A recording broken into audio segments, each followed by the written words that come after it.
Assalamualaikum warahmatullahi wabarakatuh. Alhamdulillah, pada hari ini kita akan belajar mata pelajaran yang terbaru, iaitu tilawah Al-Quran. Dan surah yang pertama yang akan kita belajar pada hari ini adalah surah Al-Masad. Apa yang telah diceritakan di dalam surah Al-Masad ini? Baik, yang pertama saya akan menceritakan mengenai surah Al-Masad, sebab-sebab dia diturunkan. Okey, yang pertama, surah ini menceritakan tentang balasan yang akan menimpa Abu Lahab dan isterinya yang sangat memusuhi Nabi Muhammad sallallahu alaihi wasallam. Siapakah Abu Lahab ini? Abu Lahab ini adalah salah seorang daripada bapa saudara Nabi Muhammad sallallahu alaihi wasallam. Dia sangat memusuhi Nabi Muhammad kerana dia menganggap bahawa Nabi Muhammad itu tidak menghormati Tuhan Abu Lahab, iaitu berhala-berhala di Mekah.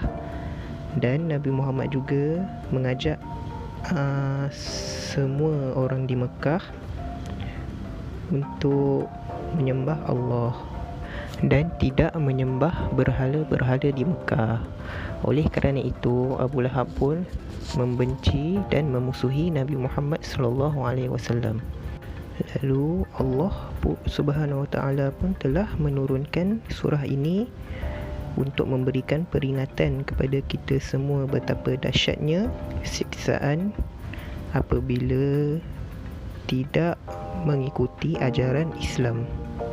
Yang kedua, surah ini juga menceritakan balasan yang diterima kepada Abu Lahab, iaitu balasan yang seburuk-buruknya di dalam api neraka yang marak menjulang.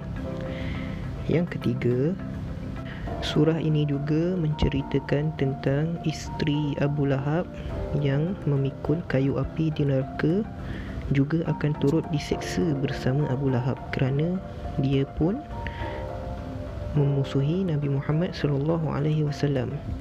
Dan yang keempat,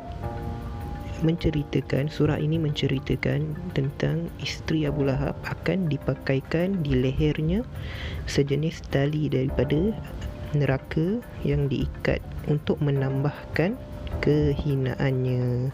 Selepas ini kita akan membaca surah Al-Masad dan kita juga akan membaca terjemahan bagi setiap ayat di dalam surah Al-Masad.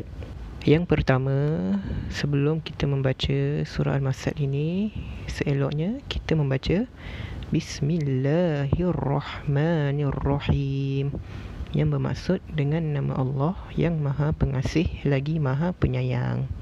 Ayat yang pertama, Tabbat yada abi lahabin wa tabb, yang bermaksud binasalah kedua tangan Abu Lahab dan binasalah ia bersama.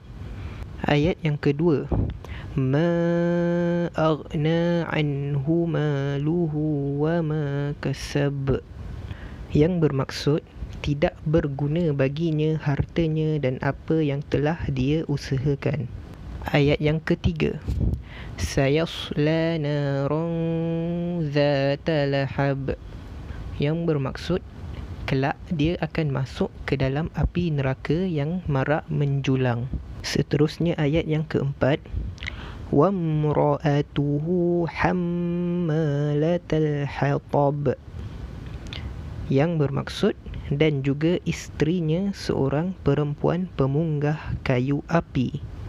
Dan ayat yang terakhir, fi jidiha hablum mim masad, yang bermaksud pada lehernya terdapat tali yang dipintal.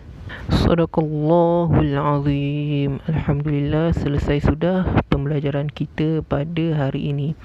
Dan seterusnya saya akan menyambung kembali pembelajaran tentang surah Al-Masad ini pada video yang akan datang, InsyaAllah. Saya berharap video ini dapat memberi ilmu baru serta pengetahuan yang lebih dalam tentang surah Al-Masad ini dan cerita di sebalik penurunan surah Al-Masad ini. Dan saya akhiri pembelajaran pada hari ini dengan Assalamualaikum warahmatullahi wabarakatuh. Semoga kita jumpa lagi pada pembelajaran yang akan datang, insya-Allah.